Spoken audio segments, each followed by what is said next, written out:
Digan todos lo que quieran de mi libro, pues yo he dicho lo que he querido de todos. Quevedo. Bienvenidos a Diario de una lectura. Bueno, pues bienvenidos a la primera sesión de este Diario de una lectura con una nueva novela, la última, de Kara Hunter. Aún nos queda otra por leer más atrás. Me parece que es la segunda, pero ahora avanzamos a la última porque el catálogo de las chicas Brit de lectura se cierra en el Puente de la Constitución y queremos que entre en nuestro catálogo de los premios Brit. Así, bueno, si pasa el corte bien y si no, pues nada. Aquí la tenemos. La cuarta, 2024. ¿Cómo se titula? ¿No lo adivináis? Secuestro en Oxford, la tercera novela de la serie que incluye el nombre de la ciudad, Oxford. Un thriller. Kara Hunter tiene un thriller para nosotras. Y en esta primera sesión vamos a hablar de esta novela. La sinopsis, corta, como a mí me gustan, cortas, breves, sin hacer spoiler. Y dice así: la primera víctima ha logrado escapar. Asaltan a una muchacha a altas horas de la noche. Ha podido ver a su atacante, pero se niega a revelar su identidad. El inspector Adam Foley está en un callejón sin salida. Sin embargo, ¿por qué tiene la ligera sensación de que no es la primera vez que se enfrenta a un caso como este? Será mejor que lo averigüe pronto, porque el mal acecha las calles de Oxford. Quizá la segunda no tenga tanta suerte. Bueno, pues esta es la sinopsis de la contraportada. Luego hay una un poquito más explícita, pero bueno, viene a decir lo mismo en una de las solapas de las tapas, de las cubiertas. Pues en esta primera sesión vamos a analizar las primeras páginas. Ya sabéis que nuestro método de lectura es leer el primer capítulo, si es corto, o la equivalencia a 25 páginas, 20, 25, no más, para entrar en contacto con la historia, con la autora. Es una primera toma de contacto, llamarlo así, nos gusta hacerlo así y comentar un poquito. Lo bueno que tiene Kara Hunter es que cuando empieza sus novelas son muy cortos los capítulos, igual tienen 4, 5 o 6 páginas nada más. Y esta tiene un prólogo de, pues ahora os lo digo, de 4 páginas, en realidad. 4 páginas. Un prólogo que comenta una escena inacabada. Una escena que crea muchas dudas, que crea muchas preguntas al lector. Y ya sabéis que los inicios son muy importantes para generar expectativas, para saber lo que se va a encontrar el lector. Genera expectativas y cuando tú generas expectativas, vimos la semana pasada que eso indica que el autor está utilizando una herramienta que son las expectativas para crear intriga. Y ya estamos aquí. No sabemos si es un in media res, no lo sabemos. Da la sensación que sí lo es, porque la escena da esa sensación, pero yo esta vez no lo tengo tan claro, así que tendremos que avanzar más para saber si es un in media res. No lo tengo tan claro. Y bueno, vamos a ver si la estructura es la misma que siempre que utiliza Kara Hunter, no lo sabemos. Es una novela de, ¿cuántas páginas? 400... Esta es un poquito más larga que las otras. Sí, es más larga, 473. Y bueno, sabemos que Kara no es una escritora que ponga mucha paja. Pero bueno, ahora chicas, vosotras, ¿qué os ha parecido ese prólogo? Pues empieza Secuestro en Oxford con un inicio muy inquietante, la verdad. Y me flipa que alguien pueda tener tantísimo control por la observación. Parece que se lo sabe todo. Pues nada, después de leer este prólogo, pues con muchas ganas de seguir. Yo la compré en papel y la portada es muy bonita, tiene un tacto melocotón y es letras rojas, un zapato rojo, unas hojas otoñales, me encanta. Y sobre el prólogo diré que también me da la sensación que es un y media res, pero ya lo iremos viendo porque no, tampoco lo tengo muy claro por esa escena. Es muy reveladora, pero tampoco... Me surgen muchas preguntas. Quizá lo que más me gusta de esta autora precisamente es cuando genera esas expectativas. Y bueno, hasta ahora no defraudan a pesar de que en la primera nos hemos llevado un chasco, pero ya lo dije anteriormente que yo la volvería a leer. Bueno, pues vamos a meternos de lleno ya en esta novela. Hoy me falta el aire, no sé si lo notáis. Tengo asma. Estoy con asma hoy. Es que no acaba de venir el frío en la herida. Hay nieblas, pero no. Nos metemos en 20, 21 grados y en esta época la herida siempre ya está a 5, 6 grados, 10. Ya tendríamos puestas las calefacciones, pero caramba, necesitamos frío para que mate virus. Pero bueno, esto es asma mía, es asma, porque estas estaciones me están matando, tan raras. Bueno, lo que os comentaba, que ya nos metemos de lleno en la novela, con muchas ganas, por cierto, ya empezamos. Normalmente solemos leer unas 45, 50 páginas, 30 y pico. Normalmente paramos el fin de semana, nadie lee el fin de semana, porque tienes familia, porque tienes otra cosa que hacer, porque es bueno. No hay que comerse los libros, hay que disfrutarlos, no caducarlos y darles vidilla. Así que nos durará 471 páginas, pues nos durará bastante, unos días, nos durará unos días. Aunque las sesiones no se reflejen todos los días que leemos, son resúmenes, pero tenemos para días. Y tenemos una sorpresa, que vamos a hacer un sorteo porque tenemos una sorpresa muy, muy bonita. Hasta ahí puedo leer. Pues nada más. Hasta otra sesión. Adiós.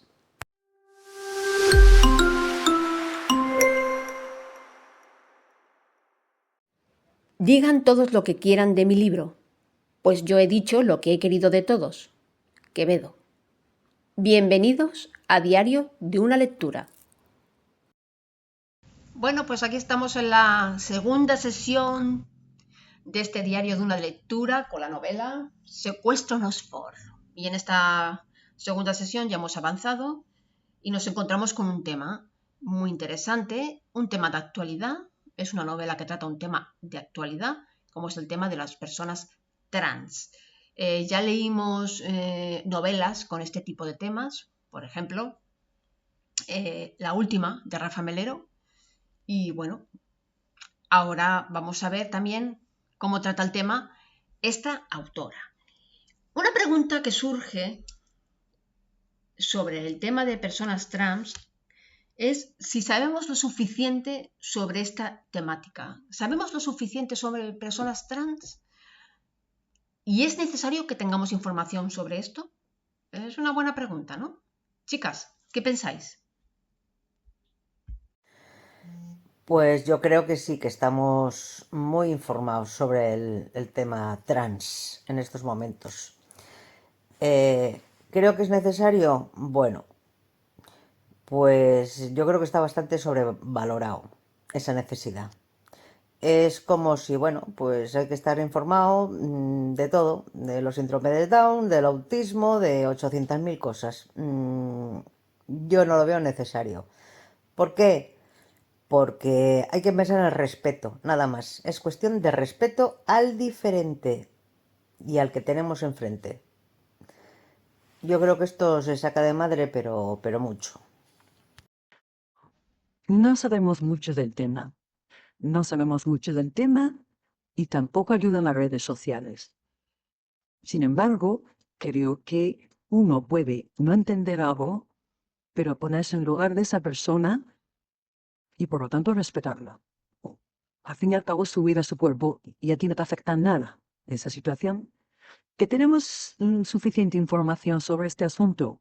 No, no tenemos suficiente información, pero tampoco es necesario. Pienso que no es necesario, a no ser que tengas una curiosidad o tengas a alguien muy cercano con esa situación. Yo personalmente creo que a veces hay cosas que no comprendemos, no llegamos a comprender porque, bueno, pues son temas que desconocemos o son temas que por nuestra educación nos abruman. Las personas trans, el que alguien no se sienta bien con su cuerpo y quiera cambiarlo, pues a veces no entendemos estas situaciones, las personas, no por eso somos homófobos, ni racistas, ni nazis, ni... no, simplemente que no entendemos esto, no lo acabamos de entender, o por falta de información, o quizá, O quizá porque no lo entendemos por nuestra bagaje cultural, educativo, emocional, ideológico, llamadlo como queráis. Entonces, ¿qué sucede? Aquí lo que prima es el respeto hacia otra persona que decide hacer lo que le da la gana con su vida y con su cuerpo. Y aquí prima el respeto. Que a veces confundimos el tema de estar informados y entender y comprender algo, cuando a veces no es necesario, simplemente hay que respetarlo. Simplemente hay que respetarlo. Yo personalmente es un tema que, bueno, no comprendo mucho y tampoco sé qué vías hay, pero lo respeto. Respeto porque creo que la empatía es importante. Me pongo en el lugar de una persona que no se siente bien con su cuerpo, que necesita hacer un cambio, y lo entiendo perfectamente en ese sentido. Luego no entiendo todas las variantes que hay, no lo entiendo. Yo no entiendo pues que un hombre que no quiere hacer la transición para ser mujer se sienta mujer con barba y con sus partes sexuales. Pues no lo entiendo, pero lo respeto totalmente. Yo lo respeto. Yo respeto todo, porque somos personas. Eso sí, la empatía sobre todos los temas es bidireccional. Es decir, eso no vale de que tú tienes empatía hacia esas personas y esas personas no tienen empatía hacia ti. También tienen que entender esas personas que hay gente que no comprendan su situación, que lo respeten, pero que no lo comprendan. Y no tenemos por qué entenderlo todo, ni comprenderlo todo para respetar. O sea que también tienen que entender que hay personas que no comprendemos, que respetamos, pero que no cabe en nuestra cabeza. Eso también hay que respetarlo, porque nos hemos vuelto aquí quizás muy extremistas y al final lo que estamos viendo es que los gobiernos lo único que hacen es legislar sentimientos y los sentimientos no se pueden legislar. Los sentimientos, amigos míos y amigas mías, no se pueden legislar. Y hasta aquí la sesión número 2 del diario de una lectura. Se acabó, s'ha acabat, c'est fini, agur yogur y nada más. Un poquito polémica, pero bueno, esto es un club de lectura y aquí nos expresamos libremente nuestras opiniones. Y el que tenga oídos que escuche y el que no, es que cierre el podcast. Adiós.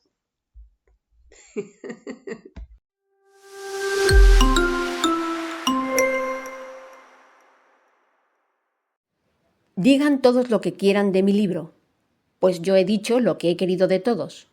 Quevedo. Bienvenidos a Diario de una lectura. Bueno, pues os damos la bienvenida a la sesión número 3. Nos hemos quedado en la página 175 de Secuestro en Oxford de Kara Hunter, en este Diario de una lectura. Yo hoy quiero hablaros sobre los elementos fundamentales para que un relato policial esté bien construido.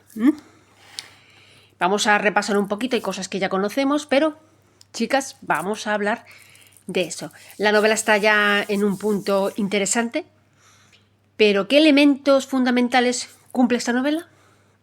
O si los cumple en un relato clásico. No hablamos de un relato creativo que innovó, por ejemplo, Jim Thompson en la novela negra y la novela policíaca, que todo el punto de vista se basaba en el delincuente y no en el inspector, sino que estaba a margen de la ley. El punto de vista se ponía sobre el delincuente. Fue una innovación Jim Thompson, incluso en el lenguaje que utilizaba. No, vamos a hablar de la novela policíaca clásica. Vamos con esos elementos. Tenemos varias formas, varios elementos importantes en esta narración policíaca, que serían generar pistas, acción, el punto de vista, o sea, la elección de narradores, y los diálogos. Todos conocemos estos elementos, estas herramientas, pero vamos a profundizar un poquito en ellas, ¿vale? Por ejemplo, generar pistas, hay que intentar generar pistas, el autor generará pistas verdaderas y falsas. Vamos con las falsas.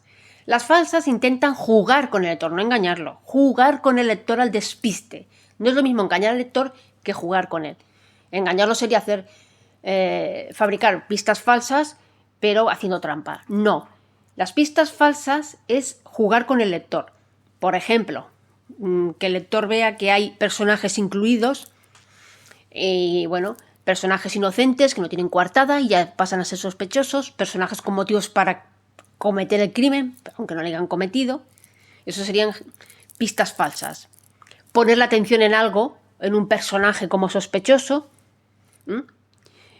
Y claro, Ahí el lector pues se va fijando en estas cosas porque le va dirigiendo el autor. Y luego tenemos las pistas verdaderas, que son aquellas que no llaman la atención del lector. Y como está jugando el autor con esto, pone el foco en otras cosas para desviar la atención. Por ejemplo, hemos visto en una de las novelas de Cara Hunter que se pone mucho la atención en un personaje, mucho, y claro, el lector es listo y dice, bueno, es que no para de meternos por las narices a este sospechoso, pero no va a ser él, ya seguro que no va a ser él, va a ser fulanito. Y resulta que sí que era él, es otra forma de jugar. O sea, yo pongo la atención en este sospechoso y el lector va a creer que no es él porque solo miro a este. Como una inversión, ¿no? Pues nada. Luego tenemos la acción. Hay que generar acción, dinamismo en la novela policíaca. Aunque estemos ante novelas de procedimientos, porque es una de las tramas principales de este género. A ver, chicas, ¿cómo se puede generar acción en este tipo de novelas de policíacas? Y más aún de procedimiento. Pues a mí se me ocurre que, bueno, que la acción pues se puede generar por, no sé, se me viene a la cabeza las persecuciones. Bueno, pues yo creo que con escenas de acción, ¿no? Persecuciones, tiroteos, ¿no? Ahí todo en plan salvaje, supongo, no lo sé, ¿eh? Creo yo. Ay, perdón, es mi novio, tengo que atender, ¿eh? Pero vamos, creo yo que es lo de las persecuciones. Bueno, pues hay varias maneras. Tenemos la manera que más conocemos, que es mediante una persecución, que os diría yo, mediante una escena de tiros, de patadas ahí, de kung fu, de máxima tensión, pero esto es lo más obvio. Pero hay otra forma de generar tensión y de generar ese dinamismo, es mediante más light, mediante un interrogatorio tenso, ¿no? Mediante la investigación. En estas novelas de procedimientos no tienen por qué aburrir al lector, no sería normal que se aburriera al lector. Es difícil por eso en estas novelas mantener la acción, porque como todo sigue una línea, hay momentos en que la narración baja mucho en tensión y no podemos tener picos tan bajos. El autor no puede tener picos tan bajos, por lo tanto, una manera de levantar un poquito el dinamismo de esa narración, pues sería utilizando, por ejemplo, mientras se está procediendo a la información, dosificarla, dejar en suspense algunas cosas, ahí tenemos la intriga, en suspense algunas cosas, que haya mucho dinamismo a la hora de buscar una pista, de buscar una información, frases cortas, verbos de acción. Bien. Y ahora vamos a por los narradores.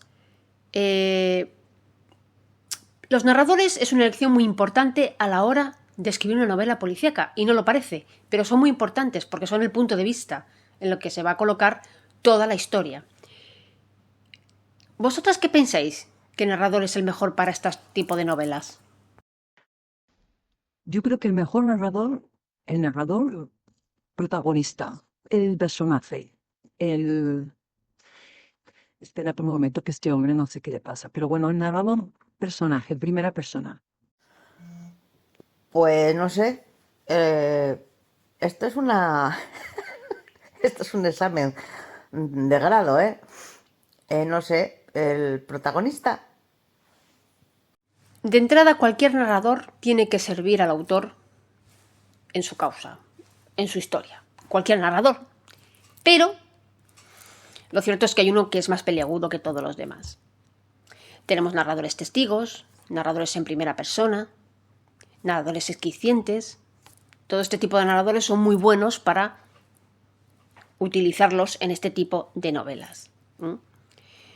Luego tenemos Jim Thompson, que innovó en su momento, y como él ponía el punto de vista sobre el delincuente, utilizaba narradores en primera persona. Narradores incluso protagonistas, que contaban sus fechorías, cómo se desenvolvían fuera de la ley. Y ahí era muy interesante este tipo de narrador, y el adecuado. Sin embargo, hay un narrador que es más peliagudo que todos los demás. Un narrador que no sirve tan bien a la causa del relato policíaco. Hablamos del narrador Dios, el narrador omnisciente. ¿Por qué? ¿Por qué es el más peliagudo? Bueno, es evidente, porque este narrador sabe todo sobre la historia y los personajes. Por lo tanto, resulta más difícil dosificar la información sin engañar al lector. Claro, el lector se puede sentir engañado con este tipo de narrador, porque sabe que lo sabe todo y que no le está contando la verdad. Es mucho más difícil jugar con él, a diferencia con otro tipo de narradores. No quiere decir que no se puede utilizar, pero es más difícil. Por lo tanto, buscaremos un narrador que sea más compatible con el lector. Eso es lo que ha de hacer el autor, claro, buscar ese narrador. ¿De acuerdo? Y luego tenemos aquí los diálogos. Vamos a hablar de los diálogos. También es un elemento fundamental para este tipo de novelas, ya que es un recurso, yo diría que el único, para significar interrogatorios, las voces de los personajes. Imaginaros que estamos utilizando un narrador testigo en primera persona, solo tenemos su visión. Ahora, para saber cosas, necesitamos saber lo que piensan los personajes. ¿Cómo trasladamos eso? Mediante diálogos, interrogatorios, conversaciones. Esto es primordial. Los diálogos siempre dan mucha información si se utilizan bien. ¿Creéis que esta novela de Secuestro en Oxford, cumple con estos requisitos para ser una novela policíaca al estilo clásico? Bueno, pues yo sí creo que cumple con los requisitos de la novela clásica. Ahora, no me digas por qué o por qué no, porque no sabría explicarte por qué. No tengo ni idea, pero yo creo que sí. No sé, me suena que sí. Oye, oye, oye. Esto es un examen en toda regla. Sí, sí, cumple totalmente con todas las premisas del género policíaco. La novela al final cumple con los requisitos fundamentales del género clásico policíaco. Eso es evidente. Cara Hunter utiliza un narrador en primera persona, que es Adam Foley, el investigador, que precisamente da nombre a la serie, y está utilizando un narrador omnisciente. Pero una última pregunta, chicas. Si hemos dicho que el narrador omnisciente es el más peliagudo para utilizarlo en este tipo de novelas porque sabe toda la información, porque sabe lo mismo que los personajes, porque sabe la historia y porque es más difícil para él dosificar y, por decirlo así, jugar con el lector, ¿por qué lo está haciendo bien Cara Hunter? Porque es evidente que lo está haciendo bien en todas las novelas que hemos leído. ¿Por qué creéis que lo hace bien? Porque hay un detalle ahí que marca la diferencia. Un detalle que antes no se utilizaba en las novelas del siglo XX, no se utilizaba tanto y que se está utilizando mucho en el siglo XXI con este tipo de narrador. ¿Os habéis fijado qué detalle es ese? No caigo de la burra, qué detalle es ese, Rosalía. No lo sé. Ay, no lo sé. Voy a hacer un poquito de trampa, Rosalía. Como nos has pasado los audios de tu clase magistral, pues porque está narrado en un tiempo verbal presente. Que yo hago trampita como todas, ¿eh? Como todas. El narrador omnisciente está narrando en un tiempo verbal que antes no se utilizaba tanto, que es el presente. Así que le es más fácil jugar con el lector. No está narrando en pasado. Interesante, ¿verdad? Hay que fijarse en esos detalles. Lo que pasa es que ahora hemos normalizado mucho leer en un tiempo verbal del presente y ya lo tenemos como más... La cabeza nos hace más clic. Antes, como no había tantas novelas que utilizaban este tiempo verbal, pues nos chocaba bastante. Bueno, pues hasta aquí es la sesión número 3 de este diario de una de lectura, pero volveremos para seguir avanzando con la obra. Nada más, chicas. Adiós, oyentes.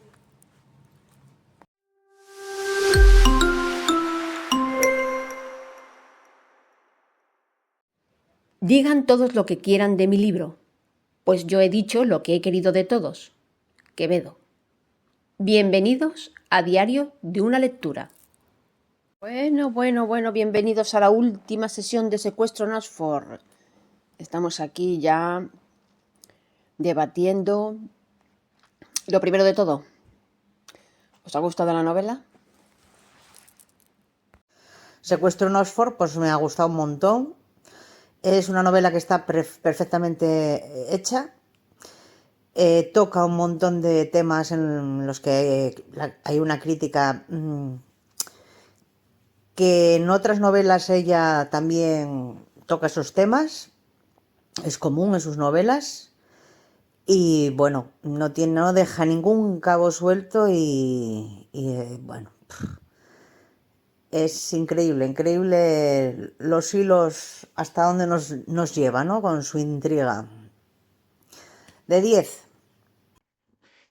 Bueno, es una novela que me ha encantado por muchas razones, pero sobre todo porque vuelve a tocar el tema de la familia, el bien y el mal, y lo que hacemos con nuestros hijos.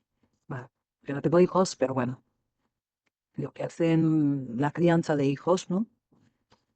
También toca el tema trans, y bueno, y me ha gustado mucho el desenlace, me ha gustado el final, y es como ha dejado una puerta abierta ahí para otra nueva situación, otro nuevo reto para el inspector Adam Foley. El inicio sabemos que es un flashback del pasado, una secuencia del pasado de uno de los protagonistas, que bueno, que solo tiene sentido cuando finalizamos la obra. Si no, al principio, pues bueno, es una escena, pero no sabes quién es el personaje hasta el final. El desenlace pues tiene un giro brutal, muy bien llevado, muy bien hecho.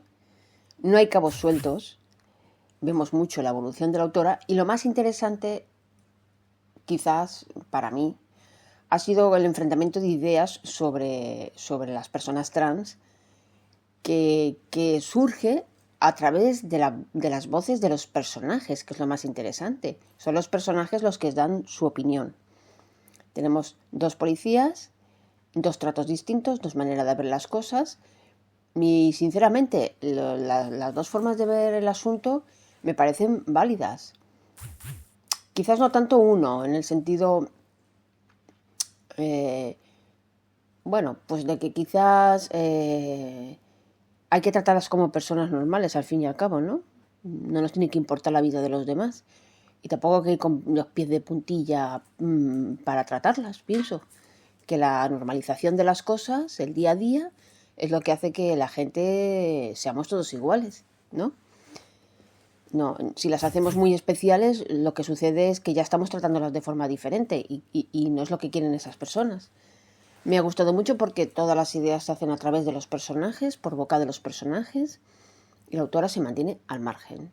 Además, dos personajes muy queridos para el lector en esta última novela de la serie de Adam Foley. ¿Qué os ha parecido ese enfrentamiento de ideas entre los personajes? El tema trans que toca en la novela, que es algo que está muy en boga hoy en día, pues lo hace muy bien, no se deja llevar por radicalismos, ni extremismos, ni nada de nada. Lo hace perfecto también. Muy bien. Muy fino, muy sensible, sin entrar en crueldades, sin entrar tampoco en cuestiones conflictivas. Y lo que me ha gustado más es esa forma en que los personajes lo han transmitido. Las dos ideas me han parecido coherentes, aunque me declino más por la idea de Adam Foley, ¿no? Porque si estas personas quieren ser normales, lo que no podemos hacer es tratarlas de forma especial. Porque tampoco nos interesa cómo viven su vida, ¿no? No es algo que nos afecte, la verdad. La autora incide mucho en el tema de las redes sociales y cómo se utilizan.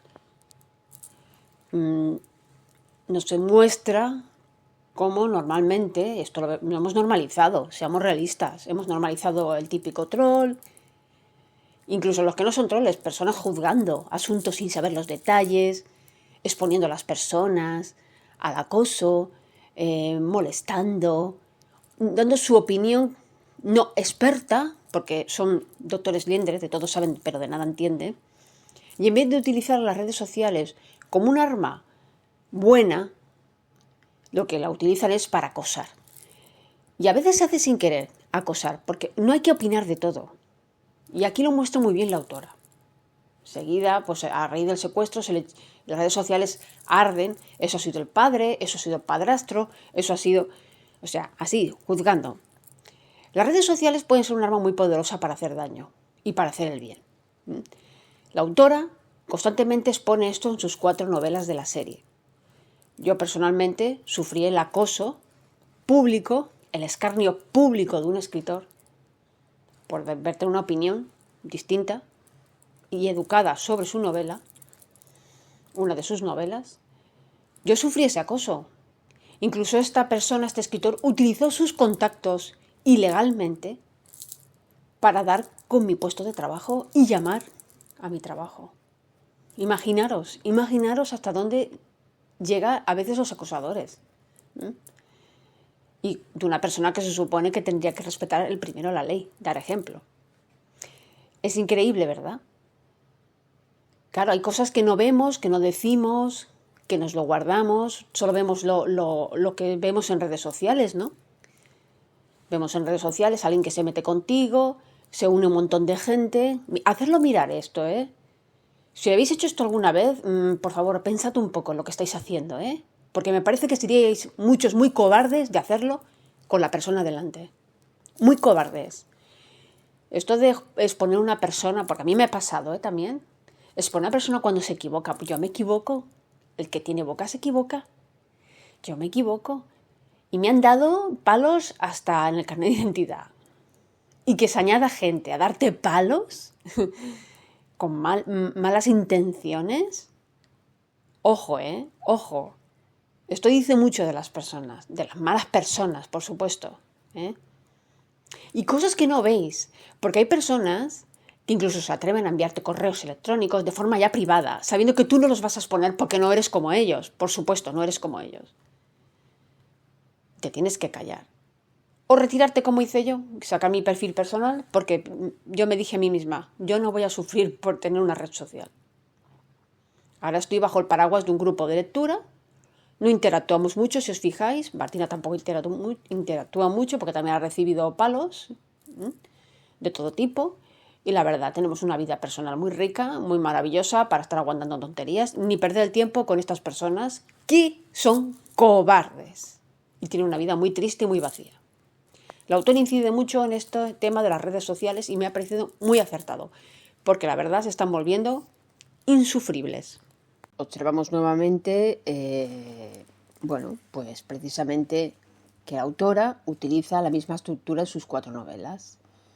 Entonces, ¿quién se ha llevado a Daisy Mason? El sótano de Oxford, Fuego en Oxford y Secuestro en Oxford tienen las 4 novelas de la serie de El inspector Adam Foley. Las 4 novelas tienen la misma estructura, una estructura compleja que hay que saber llevar, donde las pistas se diseminan de una forma que, por supuesto, cumple todos los requisitos del género policíaco clásico. Nos ha gustado mucho, la verdad. Es una buena novela. Y bueno, me consta que hay seguidores nuestros pues, que se han animado a leerla a raíz de nuestros diarios de una lectura. ¿Vosotros recomendaríais esta serie o os parece que se recrea? Porque a mí no me lo ha parecido que se recree en escenas grotescas. Es muy sensible esta autora. No como otras novelas que se recrean demasiado en la maldad. No ha hecho falta porque sabe manejar muy bien la pluma. ¿Qué os ha parecido a vosotras? Para mí, que un escritor no se recree en escenas morbosas es un plus. Hay que saber dibujar con la escritura para mostrar una escena y que dejes al lector pues imaginarla, sin falta de hacer unas descripciones de estas que te ponen los pelos de punta, ya te los pones tú imaginándolo. Así que me parece estupendo que no se recreen escenas morbosas. Pues me parece genial y de un gusto exquisito porque yo estoy harto de esas novelas que recrean violaciones explícitas sobre niños, sobre mujeres. Recuerdo muy bien en ciertas novelas de cierto autor que son grotescas y no todo vale en el paraguas de la novela negra o policíaca. No es necesario que nos invadan los sentidos con escenas grotescas cuando tú puedes resumir esas historias en una frase o esas escenas o poner una no 20.000, la verdad. Me ha parecido exquisita. Y es así, con una trama de ideas y pensamientos, mezclada con una de personajes, un poquito de acción, no mucha, la verdad, no es una novela así de mucha acción, pero sí de muchas ideas y pensamientos que pululan a lo largo de la historia. Hay que decir que el equilibrio entre historia y estilo no está muy equilibrado porque es una novela que apenas tiene un lenguaje rico ni que sea algo, tiene frases rimbombantes, no, es un estilo muy sencillo que la verdad le pegaría más un léxico un poquito más subidito porque la historia vale la pena. Aún así es una novela recomendable, yo la recomiendo, os va a hacer pensar, va a enfrentar vuestras ideas, vuestros pensamientos, vuestros juicios, vuestra forma de ver las cosas, las va a poner sobre tela de juicio. En tela de juicio os vais a tener que enfrentar a algo que os va a hacer recapacitar. Y los que teníais claro las cosas, a lo mejor os reafirman o os contrapone. Eso va a depender de cada uno. Es lo bueno que tiene esta novela porque no es moralizante, porque todo lo que hablan son los personajes. Y nunca debemos confundir los personajes con el autor. Nunca, jamás. Os la recomiendo. Es un gran descubrimiento. Nada más. Hasta aquí este diario de una lectura. Secuestro en Oxford, de Kara Hunter. Adiós.